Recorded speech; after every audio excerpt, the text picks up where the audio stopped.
We are going to work on pages 94 and 95 in the science book. This part, we were going to record the temperatures in the water, in the beaker, and in the flask.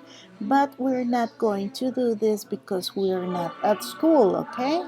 So we are going to do these two parts. We are going to skip to the interpreting and analyzing results.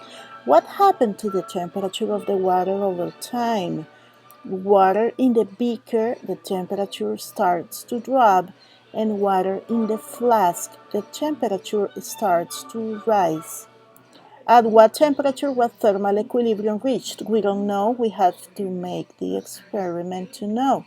What type of heat transfer occurred between the flask and the beaker? Transference through conduction occurred between the beaker and the flask. After interpreting and analyzing the data, you should verify that the results answer the initial question. This will help you form a conclusion about the experiment. How can we formulate a conclusion? Make sure the proposed hypothesis matches the data obtained in the experiment. Conclusions are statements that answer a research question and establish a relationship between the proposed hypothesis and the results. Form the conclusions, new questions can be formed for future research. Use the information above and the following questions to guide you through conclusions about the experiment. Was the proposed hypothesis proven? Why or why not?